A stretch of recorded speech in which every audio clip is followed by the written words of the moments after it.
Hi, everybody. Thank you for joining us for How to Run Your Shop Without You with Maryann. Before I hand things over, I did want to quickly take care of a couple of housekeeping things. This session is being recorded and will be available at the end of the day. So if you miss anything, need to pop out for a second, don't worry. You'll be able to catch back up. Maryann is also going to do a Q&A at the end. So the Q&A function should be available and open to you to drop questions in throughout. And if there's a chance that we don't get to your questions or don't run out of time, Maryann has been kind enough and will share her email at the end of the presentation for anybody to reach out afterwards. So we're at the top of the hour, and I'm going to go ahead and hand this over to Maryann. Thank you so much, Nicole. I am so glad to be here. I am thrilled to be here at Amplify. And I want to thank AutoLeap for inviting me. So yes, the topic today, I'm looking forward to diving right into this, is how to run your shop without you. And for those of you that don't know me personally, I go to a lot of events, but we may haven't had the pleasure of meeting. My name is Maryann Croce. I am a coach, a speaker, and I am a shop owner for the last 25 years. It's exciting. We're celebrating 25 years this year. And I'm also the creator of 3-Day Weekend System and Coaching. And I want to let you know that I love the good people in this industry. I have a lot of respect and admiration for them. And my mission is the same no matter what I'm doing, whether I'm at a networking event or I'm speaking, writing blogs, articles for different publications. I do weekly lives, and of course, the coaching. It doesn't matter what I'm doing. My mission is the same: to guide owners to work smarter, not harder. And I find that many owners believe that once they have that shop, their right shop ownership, it's going to equal success and freedom. But many actually get stuck in what I call owner overload. And that's because there's either no or very limited business training or even experience. So my goal is to help owners design and build a business that works for your stage of business and life. And this really ties into today's topic because a business needs to be profitable, sustainable, and enjoyable. That gives owners the success and the freedom that they really desire and frankly that they deserve because you've put a lot of effort, a lot of time, and a lot of money into your business. So let's dive right in. So my goal for today, I've broken down the presentation into four different pieces. This is actually part of a workshop. So I broke this down into 4 pieces for you. And the first section is owner and leader challenges. These are the challenges that owners and leaders face. The next is common mistakes that I often see. And then I want to give you 4 steps. I want to give you a plan, but I also want to give you action steps because plans are great, but we need to implement for them to really take effect, right? To have the impact on our business.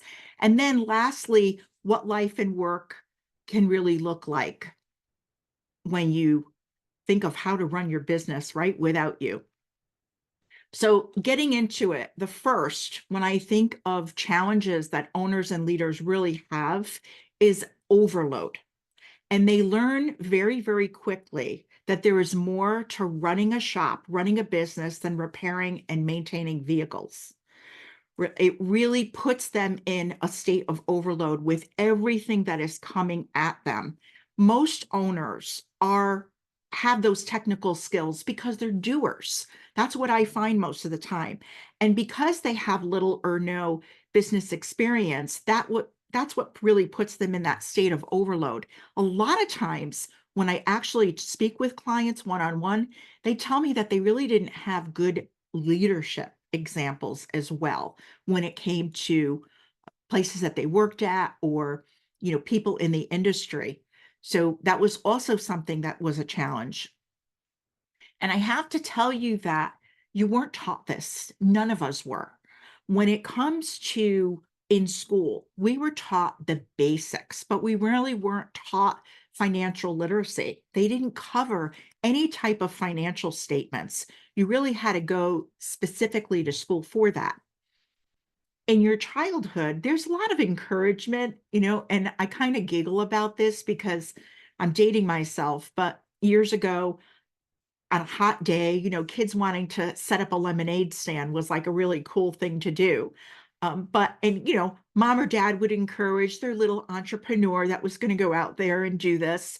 But what they didn't do is really dive a little bit deeper and give them a little bit of insight, because at the end, if they made 20 bucks and split it with their sister, really they didn't, if they were to add up everything, the cost of the lemonade and the signage and everything that mom or dad already had, they would find out that they probably didn't make much money at all.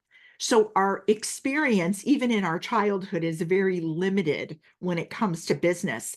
And unfortunately, when you think about a team, you as a team member, maybe prior to opening up your shop, or even the team members that you have, a lot of people assume, because they go by their own experience. And I find that what happens is team members really don't know the true costs of running a business because they were never taught either.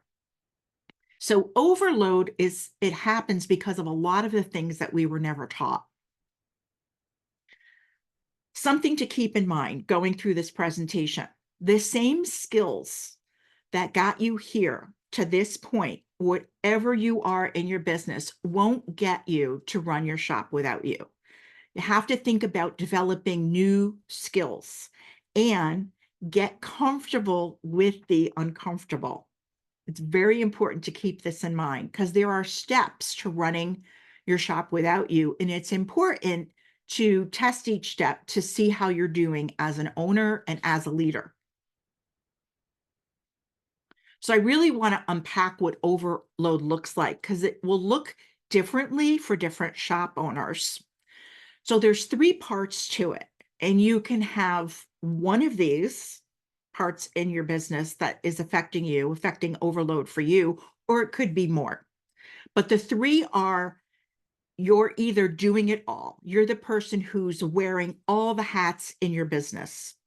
There's so much going on, and you feel like you're putting out a lot of fires when they happen. The next thing is guesstimate financials. That's something that I call it.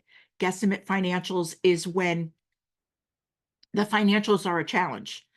And then go-to person, you're the go-to person. So you're at a point where you have people doing other things, you're handing things off, but everything still gets directed towards you. And the real challenge here is to remember is you are not your shop. You aren't the shop. It's a separate entity of you. And the challenge for a lot of shop owners is thinking that their shop is them, thinking that it's their baby, and not seeing it as something separate. And that really adds to this overload that you feel. So let's break each one down so you get an idea. The doing it all. You're wearing the hats, wearing lots of hats. You're working long hours. You're missing out. You're missing family and friends, but you're also missing out on a lot of different events that are happening. You can't make it to a game that maybe your kids are involved with, or something that's going on in the family. You're running late, hoping that you're going to be able to show up and make it. And a lot of times I find that owners aren't taking care of themselves. And there's like so many different ways that that shows up. But when I talk to clients, what they actually say to me is, how can I keep up this pace? Right? I mean, the pace that I'm going is just crazy. I don't have a life. And a lot of them will say that they're feeling like they're on 24/7 when it comes to work. And a lot of times they'll put their health on hold, saying things like, when I get caught up, when things are a little bit easier and I'm able to breathe, I'll take care of all those things for myself. So doing it all, a lot of owners do that and take a lot of pride in it because they're full of grit, they're full of drive, and I get it. But when you first start out, that happens, but we don't want to let it be a trap. The next thing is the guesstimate financials. They really don't have confidence with the health of the business. So it's really hard to make business decisions. and they'll put off working on the financials and use no time. There's tons of no time excuses, right? I'm busy. I've got a lot of things to do. The shop is busy. I have someone out. Um, I have to deal with a vendor, a supplier, a customer. Things go wrong. Challenges pop up. That is what happens all the time.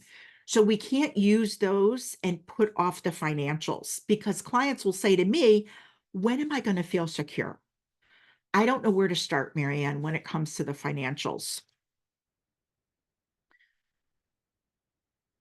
And the third part of this, being the go-to person, is it's difficult to step away from the business. Vacations are rare or even short. I know many clients have had like family vacation scheduled even for a week, and they'll go and something will come up or happen at the shop and they might leave. They might stay for 3 days and say, I have to go back. You and the kids stay here, honey, but I have to go back and take care of things. And the family misses out on having times with them. The other thing that they're concerned about is they might be away, but their mind is always going because they're thinking about maybe problems that they're going to come back to. So the question that they ask me a lot of times is, how do I gain control? I really struggle with delegating. So all of these three things are part of owner overload. And if you look at this graphic here that I created, it may sound a little bit funny, but I get it. In the real world, a workday is 8 hours. I know owners don't work 8 hours. Many of are working 10, 12 hours days. But in the real world, we're going to use that. A workday is 8 hours. So if you're working more than 56 hours a week, you're working 7 days a week, whether you're physically at the shop or you're working at home or you're closed on the weekend and you go in on a Saturday or a Sunday just to get caught up with everything, you're still working. If you're working 40 hours a week, that's a 5 day week. 24 hours is a 3 day, and 8 hours is 1 day. So the idea here is the more you rid yourself of this overload, the more time that you're going to free up. Because doing it all, when people are doing it all, they're busy, but they don't realize that they're taking on more. They're adding more and more and more to their plate, more to their day. When they have guesstimate financials, they don't have an accurate view of their business, of their shop. And when you're the go-to person, it makes it very difficult. You can't empower the people on your team. It makes it really challenging to do that because everything is getting directed towards you. So common mistakes that I see owners making, many of them are focusing on the wrong things at the wrong time. So they're too focused on other owners and what other owners are doing. And they're trying too many different things and they're looking for that magic bullet, that one thing that's going to solve all their problems. But what you have to realize is every shop, every business has nuances to it. And designing a business and building a business that works for you at your stage of business and stage of life is very important because you may be comparing yourself to a shop owner who's in a very different stage of business or stage of life.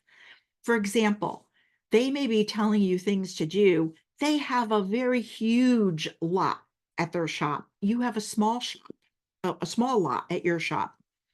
Maybe you're at a stage where you want to really be involved with your children and they have a lot going on, but you're modeling activities of someone who has no children or their children are grown, they're older.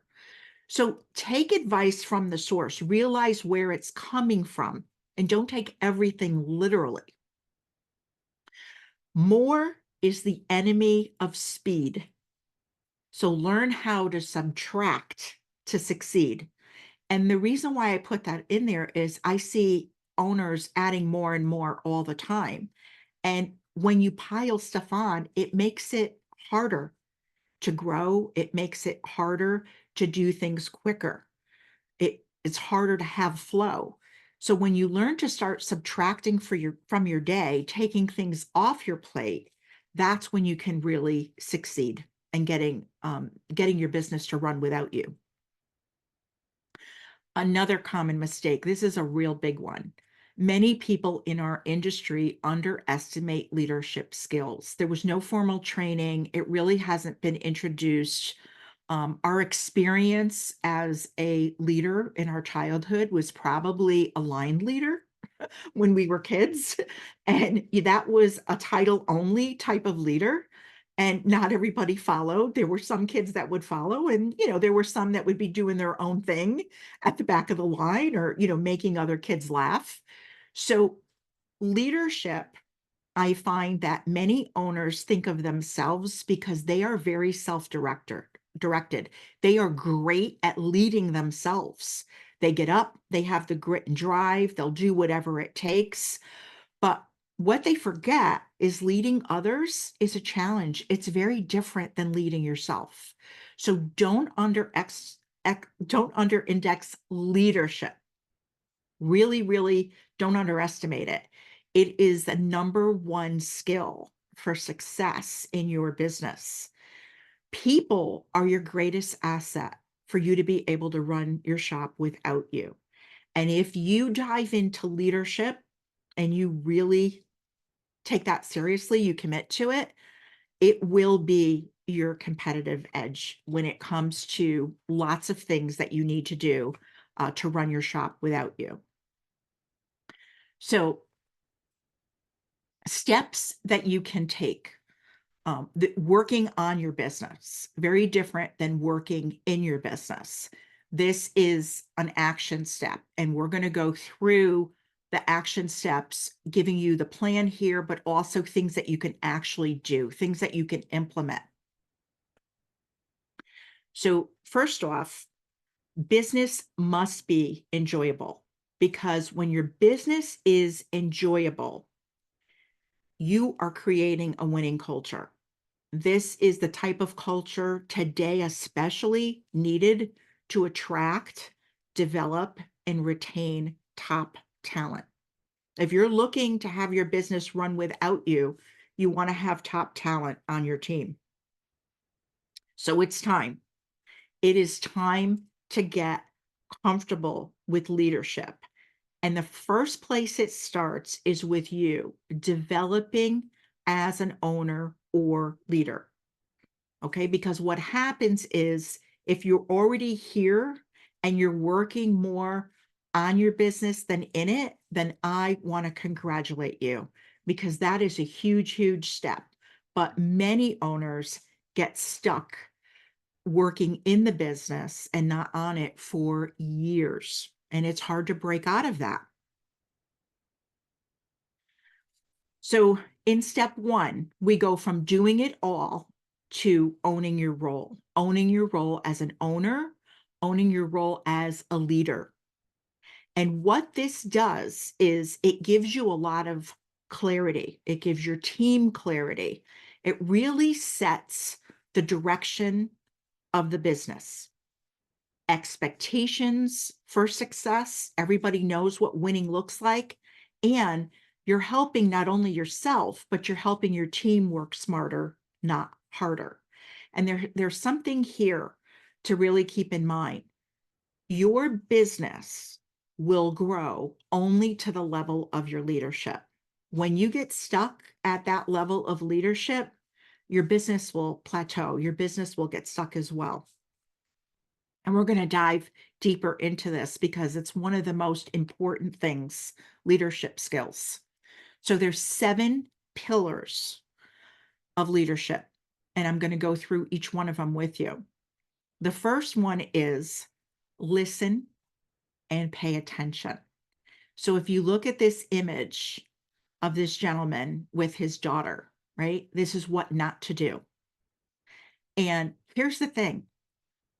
Making people feel heard actually makes you a better leader. How do you think this little girl in this image feels? I mean, they have an opportunity here. It looks like they're on a beautiful lake, or maybe they're at a pond or something, and she's just zoning out. She looks so bored because dad isn't paying any attention to her. He's on a device. And there is an opportunity missed because a lot of times we're not present. So what you want to do is listen and pay attention to questions, to information, to feedback. You want to really be present. And you know what? We've all been in a situation where somebody wasn't paying attention to us, or they zoned out, and you're like, hey, excuse me, did you even listen to what I was saying? So people can tell when you're not listening. And you can probably think of the last time that it happened to you. So you want to be an example. The second pillar is be respectful, right? Don't be like this guy here. People won't follow a leader that they don't respect. They'll listen to someone because they know they're an authority and they have to listen, but they won't follow. Get respect by showing respect to others, right? And don't treat people differently. Again, you're going to be the example. Your team is always watching you. So I don't care who it is that's coming into your shop, whether they're a shop owner, whether they're a driver, whether they're the chamber of the local president, the chamber president, the local chamber that's in your area. Respect people, even who don't deserve your respect. All right. That sounds kind of strange, but maybe you have a customer who's really going off, and your first reaction is they're being very disrespectful. You have to still show respect to bring them down, calm them down, and let them know that you're trying to help them. This happens a lot with customer service situations, and you'd be surprised because when you do that, sometimes people will actually apologize to you and say, I've got other things going on. I'm sorry. I was taking it out on you. So be respectful. The third pillar is be humble and ask questions. Don't be a person that thinks they know it all, because you don't know it all. I mean, look at this guy here. I mean, are you questioning me? It looks like it looks like he's saying, because he's so confident and sure, but confidence is very different than arrogance, right? So when you tell your team, when you're like, wait, we have to figure this out. I don't know it all. This builds confidence in your team because they're part of they're part of the solution. They're part of solving different problems. You're including them. You want their feedback. You're encouraging critical thinking, right? Figuring things out, getting to the bottom of the problem, the root cause of the problem. And you're catching small issues early before they become these big problems. The fourth pillar is be encouraging. Everyone goes through tough stuff. Everyone. You, your team, your suppliers, your vendors, your customers, they all do. So you want to be encouraging to people. You want to support them, right? You want to make them feel understood, and you want to be able to work around obstacles.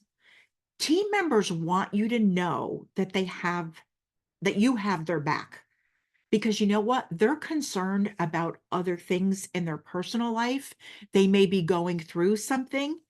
And if they're worried about their job and they're worried about how you are going to react, that's really a lot to add to it for them. You want them to be thinking, thank God I work where I do, right? I'm so grateful that I work where I do because I have their support. The fifth pillar is admit mistakes. Don't hide them. Again, confidence is not the same as arrogant, right? You don't want to be arrogant in thinking that you don't make any mistakes or defend your mistakes with one of those low overload excuses that I was talking about. Well, I'm just so busy, or, those types of things, because that will become a habit. And frankly, even though you're a good person and I get it, you come across as a jerk and you don't want to do that. just like this person here in this image. So you want to admit mistakes. What it does is it builds trust among the team. Also, it sets a positive spin on mistakes. People realize that they can learn from them. As long as they're not making the same mistake repeatedly over and over again, we all get it. It's going to happen. And what it does is it builds that culture where people will get takeaways from learning from their mistakes. It's like, well, here's what I actually learned from that. And they share it with others. That's not going to happen again because here's what I know now. The sixth pillar is choose incentives wisely. We want everyone working on the same goal. We don't want any type of misalignment because that causes frustration, confusion, inefficiencies because people will take shortcuts, reworks, right? Because that ends up costing the shop money and quality suffers. So I want to give you an example of what I mean by this. We can incentivize sales, right? We can have something going on. We're going to incentivize sales for an example. But now we get maybe a customer that calls and there's some warranty work, and we're cutting that customer short. We're putting them off. What we're doing is not serving the customers that have already been there and paid. So we're incentivizing the wrong thing. We have to be very careful because it could end up costing more in the end. Reputation, quality, all kinds of things like that. So choose incentives wisely. And lastly, the seventh pillar is words matter. The way that you say things, the words that you use, you don't want to be like a team member. Think of a team member, and this is how they feel when they know that they're going to talk to you. You tell them, I need to, talk to you about something. And this is what they're feeling inside. This is what their day is going to be like because this is how they feel. If somebody is not doing a good job, if someone is struggling, they already know that, right? So they expect that you're going to talk to them about it, but you want to give negative feedback tactfully because people are okay with constructive feedback if it's done respectively, if it's done in a way that helps them grow. But you don't want to attack them and they don't want to feel attacked. The rule is you praise someone in public in front of people, but feedback is given in private unless something is very, very dangerous and it needs immediate attention or something is going on that's illegal in some way that you have to address right away, no matter who's there. So those are the five pillars. I'm sorry, the seven pillars of leadership. Next step is step two. And step two involves financials. Your business needs to be profitable. It must be profitable. Healthy profits allow for growth so that you can best serve others. You can best serve your team, your vendors, your suppliers. Think of all the ways, right? Your customers. It's really time to get comfortable with your numbers because numbers will not only help you grow when you know and understand them, they'll help you navigate through challenges. So financials will actually become exciting. You can stay on top of them. That brings you security of knowing what's needed to be done. So we're going to dive into this.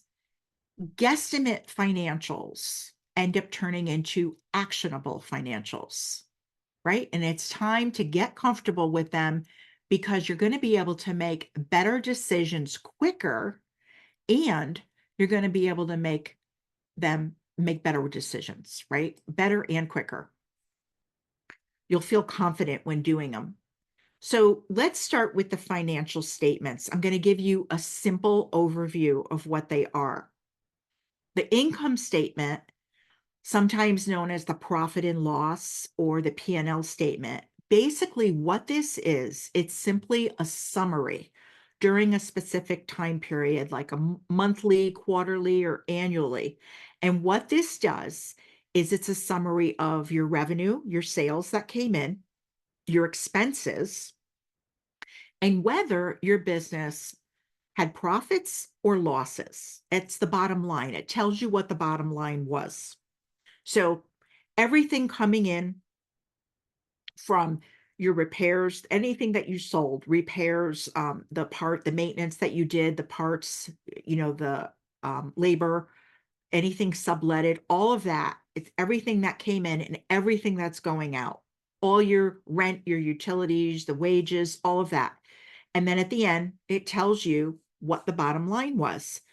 What it also does is it shows the ability to generate a profit. When you're able to zoom in and dive deeper into numbers, it's amazing what you'll be able to find and what you'll be able to learn.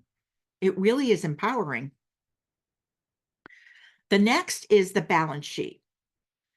This is a snapshot of your shop or your company's financial health. That's basically what it is.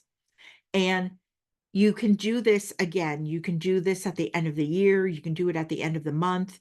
But this basically says what the business owns, what the business owes, and what is the net worth? What is the actual business worth? And that's important for an owner to know.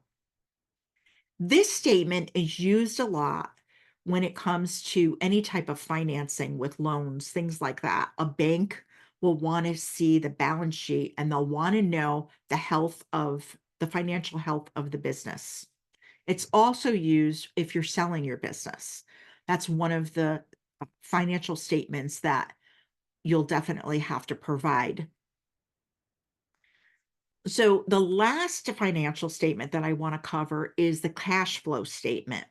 This is important because this tracks the cash flow over a specific time, a month, a quarter, a year. And this shows the money that's flowing in and out of your business. And here's what happens, I've seen happen. A business could be doing well, but there's no money in the business. There's no cash in the business. And what an owner may or may not realize, because if they're working at the front counter or their service advisor is building relationships with people, and maybe you have an account and they say to you, gee, I don't have the money right now, but I want to be able to come and pick up my vehicle. I need it for work. I'll pay you next week or I'll pay you in 2 weeks. What that does is now that's on accounts receivable and that can build up. And I've had clients tell me that what started out as like $10,000 because they were very nervous about ruining relationships, it ended up 50, 60, 70, $80,000 on accounts receivable. That's money that is owed to you. That's cash that you need to run your business, to pay your bills when they come in, to pay for your parts, to pay your team. So now they're short on cash. So very important to monitor the flow of your business, the cash flow that's coming in and out of your business. So the next part that I want to talk about is leading and letting go. The business must be sustainable. Consistency with systems and processes really empower your team. So it's time to get comfortable with delegating. This allows your team to make decisions. You don't have to be that person who is always making every decision in your shop. Stepping away as you need or want to is really, really huge. And life happens. And people may need you, aging parents, maybe you want to attend an event or you want to grow, right? You want to grow your business, you want to learn from others, you want to network locally with people. There's a lot of reasons for you to want to step away from your business from time to time. So we go from being the go-to person to lead and let go. It's time to get comfortable with delegating to empower your team so that you can step away when you need or you want to. It's not always because you just want to get away. Things happen in life, and it's really important to do that. So it's important here to share and communicate your core values. Everybody has core values. So what happens is a lot of times people get stuck when they're trying to list core values, or they'll go online and they'll say, okay, what are other people using as core values? If you feel like you're getting stuck, here's the best place to start. Start with the things that tick you off. That's the best. If you're in a restaurant and you see someone really being disrespectful to somebody else, to the hostess or the server, and you're like, wow, why is that person doing that? They're only trying to, help.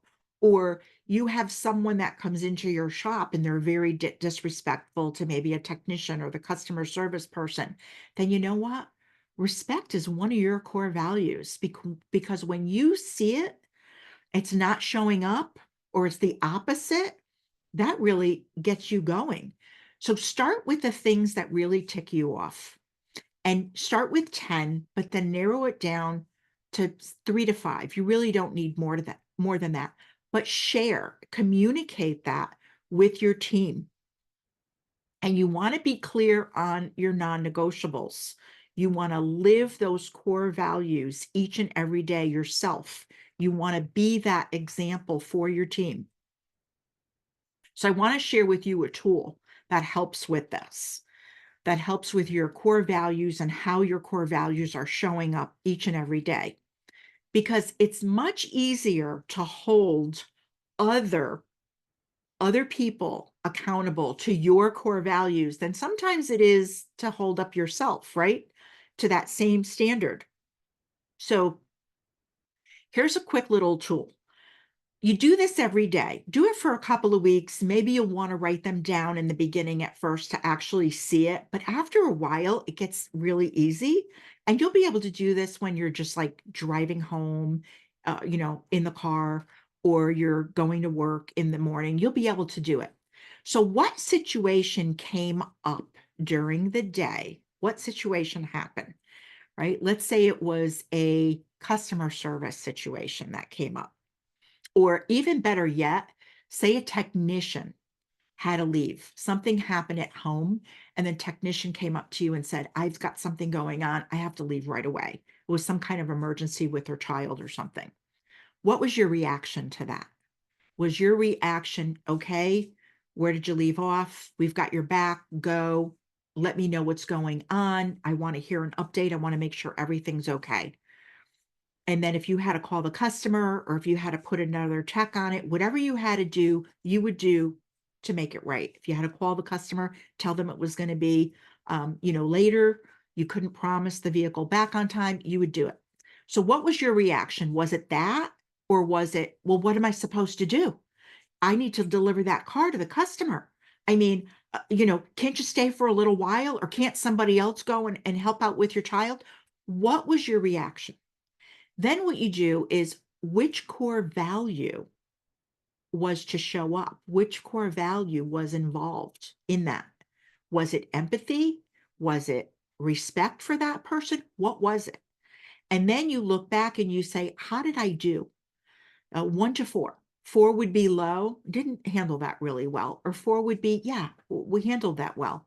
I really felt good about the way it was handled. And what will you do next time? Because here's the key. If you handled a situation poorly, if you were in the moment and you let it get the best of you, what will you do next time? Maybe consider thinking about what you should have said or what you would have said, and keep that answer in your back pocket ready, that you can pull out if a situation occurred again similar and you had to be empathetic, you had to be respectful of that person. You're like, okay, I know how to handle this now. Another thing is SOPs. And I know that a lot of owners, when they think of this, it's like, oh no, SOPs is such a big undertaking. But I have something simple for you. SOPs, you want to include your team, and you have to remember that you're letting go. So what these do is it standardizes the operations, so everything is consistent, right? It's a valuable training tool when you have SOPs. And It's continuous improvement because you'll update them, you'll change them. So SOP stands for a standard operating procedure. And every business needs these, especially if you want your business to be able to run without you. So I'm going to share with you quickly five, the 5-step process that I created. It's very simple, but it works and it's empowering. So the first thing you do when you're going to write an SOP is you're going to write the reason for the SOP and who is the author of that SOP. And you're going to do that because you want an outcome. Why are we writing this SOP? What is it going to improve? Is it going to improve customer service? Is it going to improve safety in the shop? What's the reason for it? Because a lot of times when somebody understands the reason for the SOP, that makes a big difference to get people aligned and get people doing it and following it. It's important to have an author on there as well. And the reason why it's good to have an author on there is because somebody's not going back to 4 or 5 different people. They know who wrote it.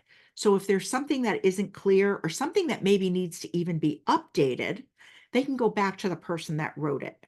It's a good idea to date it as well. The next step is what roles are affected? So is it every role in the shop that needs to know this SOP?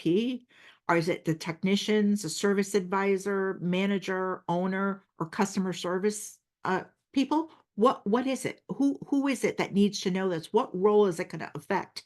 Be careful not to put a person's name in. Well, this is for Joe. Put the role in because that person may not be in that role. You may have someone else step into that role. So it's really important to know what role it affects. I'm going to give you an example. Opening and closing the shop is probably something that everyone in the shop should know how to do. If there's an emergency, if something were to happen, you need to know that your shop is going to be open and closed correctly, that the vehicles are all going to be locked up, the lifts are going to be taken care of, the alarm is going to be set, and every shop is going to have nuances to the way they open and close their shop. The third part of this is a walkthrough process. So the first thing you do is you actually do the process or have your team member do the process. What do you do now? Let's take opening the shop.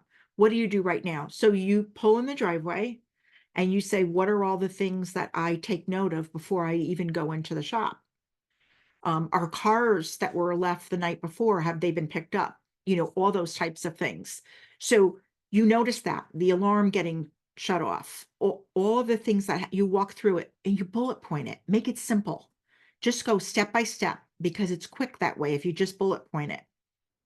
Then what you do is you review it and you fill in all the little nuances for clarity because every business has nuances. Then you test and you adjust. So you have a team member follow the SOP, hand it to them and say, walk through this. What you want is to gather feedback and then you adjust as needed. And you may have to update, right? Because your process may have changed. During COVID, a lot of processes changed. So you may have to adjust. Technology changes. You may have to change. You may have to update. So very important to do that. So it's a simple 5-step process for writing out an SOP. And you can actually hand it off to people, get people involved. They want to be part of it. It's exciting when you give that, you hand that off to someone that really does it well. So you're setting expectations, leading and letting go. You really are setting expectation. Everyone knows the goal and make it a win-win. Okay. Don't make the goals that you set for sales or for profitability or anything like that. Don't make them all for the business owner. Make it a win-win.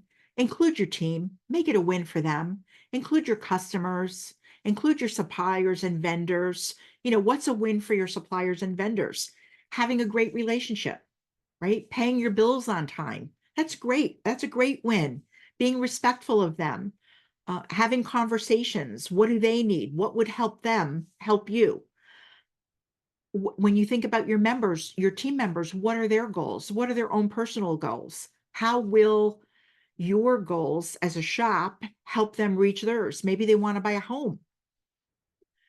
Well, your customers, how do your customers win? If you listen to your customers, maybe your customers want convenience. Loaner cars might be something that you want to consider. So, what type of customer do you have? Because now you're getting to know them. It's a win for everyone. So, the next step of this is review and assess. You're designing a business that works for you and your stage of business, your stage of life. So you have to get comfortable with assessing your business. There are levels of stepping away from your business.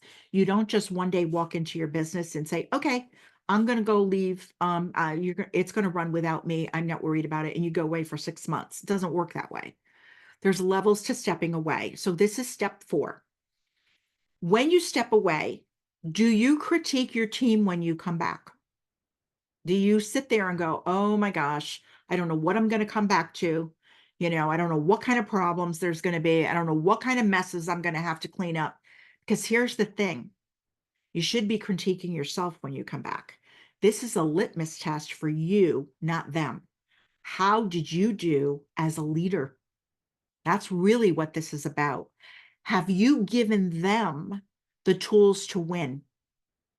Did you set clear expectation and goals? Have you given them the training, the support, and the resources?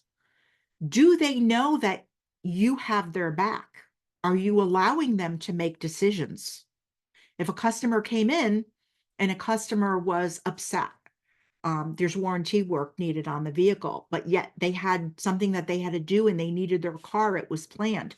Does your team have the authorization? If you're out of your loaner cars or you don't supply loaner cars, is your team authorized to call the local rental car place and put that person in a car? Or are they going to be fearful when you come back that you're going to question that? So do you allow them to make decisions to be able to run that business without you? And some owners, what they do is they're trying to go bigger before they get better. So when you're looking at reviewing and assessing, they're trying to go to a bigger location or they want more locations. They're going to be a multi-shop owner. And they're doing all of this, and they're trying to do this before their shop is profitable, sustainable, and enjoyable.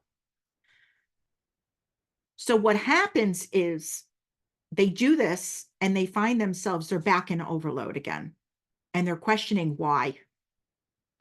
Your business isn't actually a separate entity of yourself.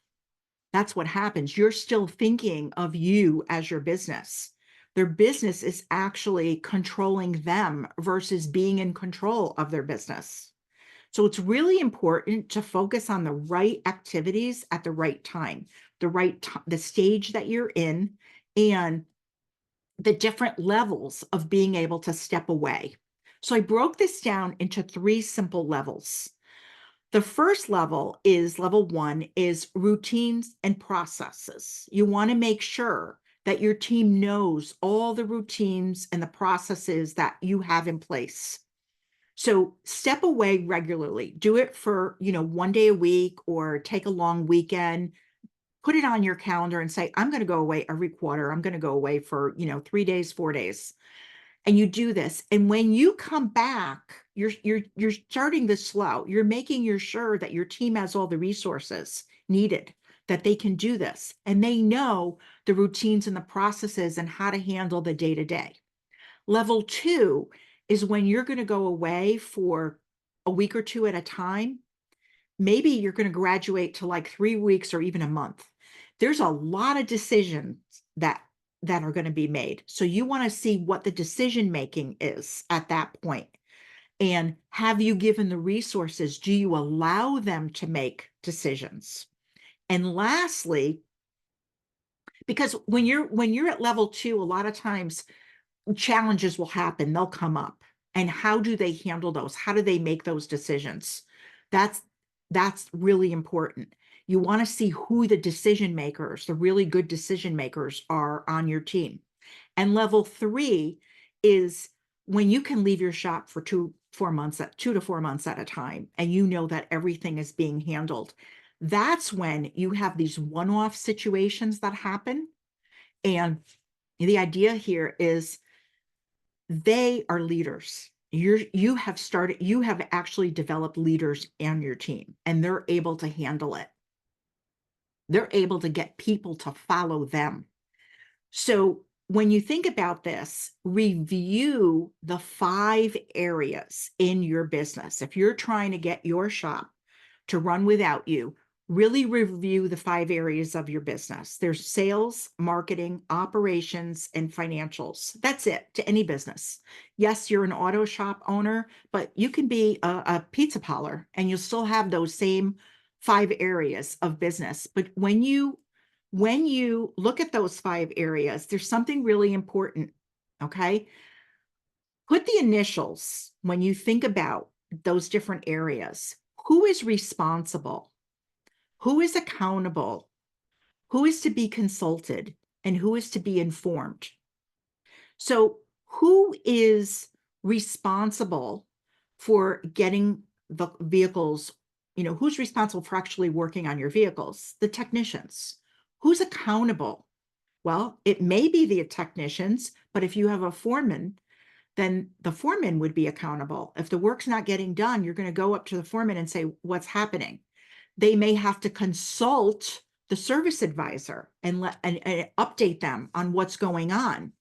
And maybe somebody has to inform an owner, maybe inform an owner about a challenge or making a new hire to be informed. So when you look at all of these different pieces of your business and you start initialing and you're putting all of your initials as the owner on most of those tasks, then you have some work to do because you're not delegating and you're not empowering your team. So you need to go back and really check that out. So what can business look like when you're actually doing these things? You're getting yourself rid of owner overload, and you're really putting yourself in a place where your business is profitable, sustainable, and enjoyable. Make yourself a promise. Make yourself a promise today that you will get comfortable with leadership and you're going to rid yourself of owner overload. Because when your business is profitable, sustainable, enjoyable, it's for long-term shop and team success. Design a business that works for your stage of business and life, because what you will create is something that is manageable by others, right? And if it's manageable by others and you don't have to be part of it, the business is no longer you, it's that separate entity, then here's what happens. It's sellable. Okay, you don't have to be there. Many businesses are not sellable because if the owner steps away from the business, there is no business. Everything is in that owner's head, and that owner needs to be there. The value to a business is when your business can run without you. So don't allow your business to be your entire life. Allow it to be part of your life so that you can have a life. You put a lot of time, a lot of money, and a lot of effort into your shop, and you really do deserve work-life fulfillment. So I wish all of you the best. I want you to be successful. And I want to thank you. I want to thank you for having me. I want to thank AutoLeap for being part of this today. And if there are questions, I'd be happy to take them. If we don't have time for questions or you think of one afterwards, don't give it a second thought. Email me at Maryann at smallbizvantage.com. Just mention the training here, and I will be happy to answer any questions. Thank you, Maryann. That was great. I'm sure everybody enjoyed it, and we so much appreciate you being here today. We are unfortunately short on time to handle some of those questions right now. But again, I want to remind everybody that this webinar was recorded. It will be available before the end of the day. And as Maryann said, reach out if you've got any questions or if something comes up later. Well, So, thanks again for having me, of course, thank you, Maryann. and everyone Bye. have an enjoyable day. Bye. Thank you.